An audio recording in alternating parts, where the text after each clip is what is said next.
अमरोहा जनपद के जिला अस्पताल परिसर में निरीक्षण करने के लिए उत्तर प्रदेश सरकार के कैबिनेट मंत्री स्वतंत्र देव सिंह पहुंचे, जहां उन्होंने अस्पताल की व्यवस्थाओं का जायजा लिया। जब इमरजेंसी वार्ड में स्वतंत्र देव सिंह पहुंचे तो वहां पर एक फौजी दिखाई दिया, जिससे पूछताछ में पता लगा कि उसके परिवार के साथ दबंगों ने मारपीट की है, लेकिन पुलिस ने कोई कार्रवाई नहीं की।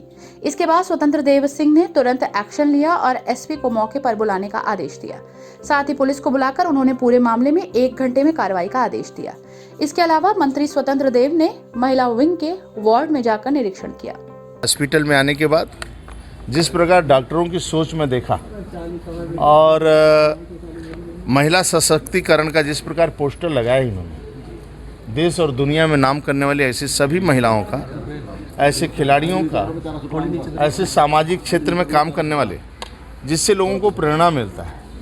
और हॉस्पिटल भी केंद्र सरकार ने इसको उच्च कोटि में स्वीकार किया है और जो डॉक्टर साहब ने बताया कि इसमें 10,000 पर बेड फंडिंग भी केंद्र सरकार देगी। ये अमरोहा के लिए और अमरोहा के जन सामान्य के लिए, वास्तव में यहाँ के डॉक्टरों के ज़्यादा जो परिश्रम कर रहे हैं, मैं डॉक्टरों को शुभकामनाएं देता हूँ, जिसके कारण ये हॉस्पिटल केंद्र सरकार ने इसको स्वीकार किया और इसकी सुविधाएं बाकी सब काम करेगी।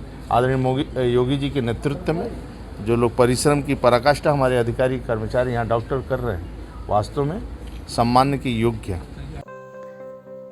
वहीं पत्रकारों से बात करते हुए मंत्री स्वतंत्र देव सिंह ने ज्ञानवाणी मस्जिद के मामले में सरकार की तारीफ की और अखिलेश यादव पर जमकर निशाना साधा। उन्होंने कहा कि उनकी सरकार में लूटने का काम होता था और बीजेपी सरकार में विकास का काम होता है। जी को लूट लिया हो, भ्रष्टाचार के आखंड में डूबा हुआ सरकार रही है उनकी, नहीं न्याय भी नहीं था, कहीं गुंडे सरकार चलाते थे। अब तो को लूट लिए होते 1 महीना में। और योगी सरकार में मंत्री देख रहे हैं कितने टेम्परेचर में पब्लिक को कैसे सेवा मिले, सुविधा मिले। सरकार बनने के बाद एक दिन भी संजीव जी रेस्ट नहीं किए। संदीप जी हमारे युवा हैं और उनके यहाँ मंत्री इस प्रकार की युवा रहता तो अब तक लद्दाख घूमता, सिंगापुर निकल जाता।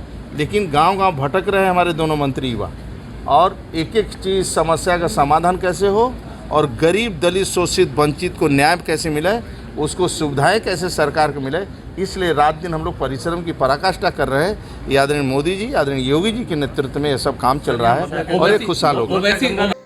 वहीं मंत्री के द्वारा दिए गए आश्वासन के बाद फौजी चमन कुमार ने बताया कि उनके परिवार में 3 लोग फौजी हैं और उनके परिवार की पुलिस ने कोई खास सुनवाई नहीं की। इसके बाद मंत्री से शिकायत हुई और मंत्री ने उनके मामले में कार्रवाई का आश्वासन दिया। 10 तारीख का है। 10 तारीख की रात को मेरी पत्नी और मेरी मम्मी जो है घर पे थी। हमारे गांव के पड़ोसियों ने हमारे घर में 10 बजे एंट्री किया और इनके साथ मारपीट की और इनके साथ अभद्र व्यवहार किया। उनके खिलाफ FIR हमने थाने में कराई है, तो वो लोग कार्रवाई कर रहे हैं। वजह क्या थी, क्यों हुआ ये विवाद? वजह तो पड़ोसियों में आपस में विवाद गाली गलौज के ऊपर हुआ। वो लोग दारू पी के गाली दे रहे थे मेरी मदर को और रोज़ गाली देते हैं वो।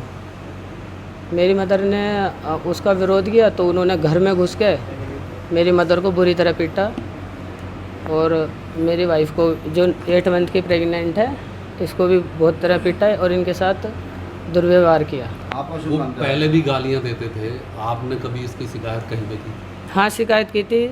हमारे साथ 29 और 30 अप्रैल को उन्होंने किया था झगड़ा।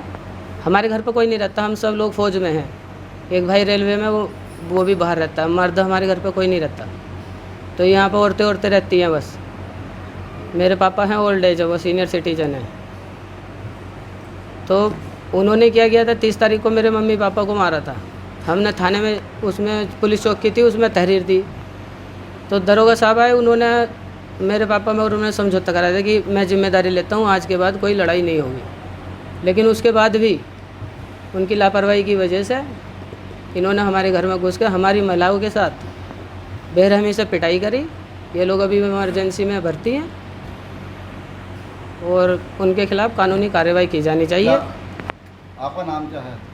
मेरा नाम चमन कुमार है। कहाँ के रहने वाले हैं? हम देहरा चक। थाना कौन सा पड़ता? थाना मंडी धनोरा। अब जो ये मारपीट हुई उसके बाद थाने गए थे आप लोग? हाँ, हम गए थे थाने। फिर क्या हुआ वहाँ पर? थाने गए थे, वहाँ पे हमारी FIR दर्ज की वहाँ पे मेरी मम्मी गई थी जो पढ़ी लिखी नहीं है, कि FIR हमने टाइप करके भिजवाई थी वहाँ पर। तो उन्होंने वो FIR ना दर्ज करके कोई दूसरी हाथ से लिख के मेरी मम्मी का अंगूठा लगवा के दर्ज कर दी। अच्छा। उसमें लिख दिया कि ये लोग घर से बाहर जा रहे थे, रास्ते में मारपीट हुई, लेकिन उन लोगों ने हमारे घर में घुस के इनको मारा।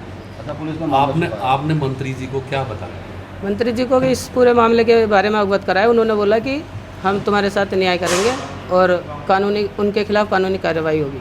क्या कार्रवाई और होनी चाहिए थी जो नहीं हुई है, जिससे आप संतुष्ट नहीं? कार्रवाई ये होनी।